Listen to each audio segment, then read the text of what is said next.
Hey, Dave here. We're at downtown Franklin, and we're at the office of BuzzPlant, and we're here to talk to Bob Hutchins. If you don't know about him, he's a Nashville social media consultant. He's done projects for Passion of the Christ, Soul Surfer, Chronicles of Narnia, and a lot of really cool. Rocky 5, we just found that out, and so we're going to go have a conversation with him about social media. So let's go. Let's talk about your background, like pre-BuzzPlant. Okay. How did you get into business? Yeah, well, pre-BuzzPlant, I had been, believe it or not, working in the technical field going back to 1993, 94, working for an organization down in South Florida that was a nonprofit that dealt with getting organizations online. What year? In about 1993, 94. This was CompuServe. Yeah. So this was pre-web, and we were really bleeding edge and working with nonprofits and organizations, really getting their content online. And then throughout the latter part of the 90s, worked in the tech outsourcing field, a lot of Y2K conversion projects and client server projects with companies, Fortune 500 and Fortune 1000 companies that were doing those conversions. And companies that I worked for would come in and we would bring in resources and talent to manage and make those conversions. And then moved up to Nashville at the end of 98, continued to do that, and at the end of 2000, beginning of 2001, I started BuzzPlant, which is in its going on 11th, almost 12th year now as a digital agency. What were you thinking? Do you remember your mindset back in, like why you started BuzzPlant? Mm-hmm. You're already in the technical, so you're already technically minded. You've been doing the web thing for some time. Mm-hmm. What were you thinking when you started BuzzPlant? Yeah, I always was fascinated with marketing. I was an entrepreneur at heart, loved the whole technology side, and really saw what was happening and what was going to happen specifically in some specific industries, the music business, the film business, and how this could really be a huge shift.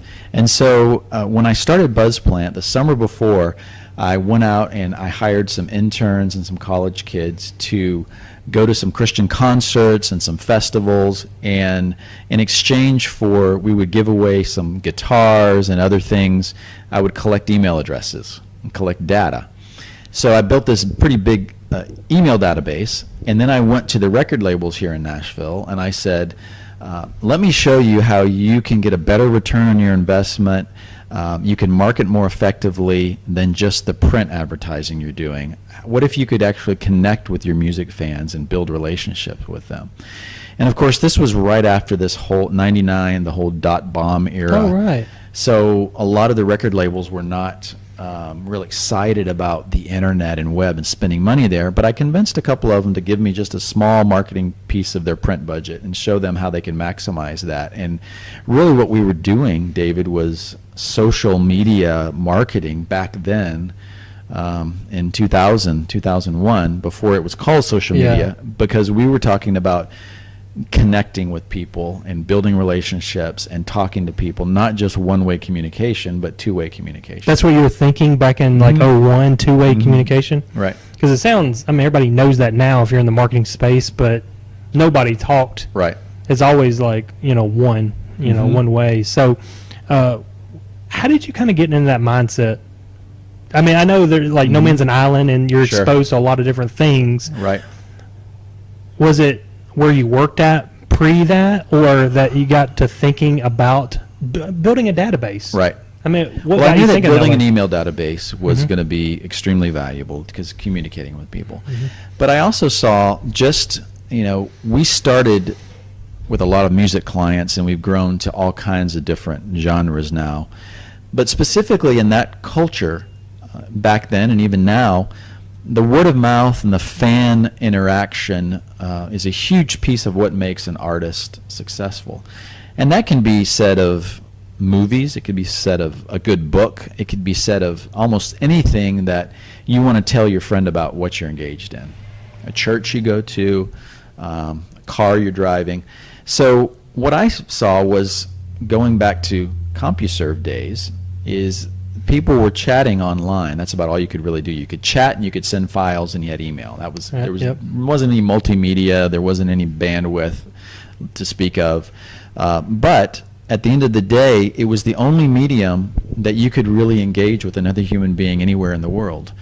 So my thought process was, being marketing minded as I am, and was at the time, what if you could build these communities and really begin to tie into fan bases and groups of people and build a buzz, hence Buzz Plant. But if you're an artist, back in 99, 2000, there were community groups, there were forums, there were chat rooms. That's social media. That is social networking. Yeah, those groups, the groups, that was it. Like Yahoo groups were big at the time. Right. That's just one example, but I didn't really think about it then. That is social media. Yeah. We think that Facebook was the social media originator, but when you say social media, it's about being social. It's about, whether it's the chat boards and the Usenet groups back in the day, going all the way back to the 80s, or it's, the modern day, Foursquare or Pinterest or whatever it may be. It's people coming together with a shared interest and meeting and communicating with each other. So that was really kind of what I foresee coming and what we could provide. What was your lean, just real quick, what was your lean toward the music and the film industry? And the reason I'm asking that first is because you did The Passion of the Christ, you marketed that, and we know the numbers. I'd like to hear some of the numbers, but everybody knows how successful that is. But why did you kind of gravitate toward the music and the film? It's just something like you saw, or you had already had some experience and exposure to it? Well, we really saw, I have a lot of contacts in the Christian music industry, and kind of came up in that space, always loved that genre, and so had an affinity toward that. And then I began to see, I don't want to put all my eggs in that one basket and just focus on the music industry. And if you think back in the time period, Napster was popping up and there was a lot of upheaval. So I said, the same consumer that's buying music is going to films, movies, is buying books, is engaging in other forms of entertainment media. So we began to branch out from there. But I think if you look back and you really think about it, now every mom and pop store on the corner needs to be engaged in social media and online. But back then, the people that were engaged online were really forward-thinking, either brands or entertainment that already had a built-in database, that had the resources, that already had the fan base. So it was the most natural thing to engage in because they were always the forerunners to begin with. Back then, everyone was still using Yellow Pages. If you were a local business, you were still using traditional means. So it was a natural fit at that time to go after bigger movies, music artists that already had a national fan base, that were already forward-thinking in their marketing. What was the first big client? Do you remember the first big client that you actually had? Gosh. When you moved to Nashville and started doing Buzz Plant. Do you remember that? Yeah, I'm trying to think. Probably our first big win was The Passion of the Christ, which was 2003. How did you get that? How did they, because you're in Nashville, you're not in California. Well, we had been, obviously, for 2 to 3 years prior to that, we were really working Buzz Plant from the Christian music side. So we were working with Word Records, and which would become Warner Brothers, and we worked with I&O Records, which was absorbed into the Integrity world, and all the big Christian artists like Mercy Me, and artists like that had a pretty big following, that were pretty popular, that we were working with.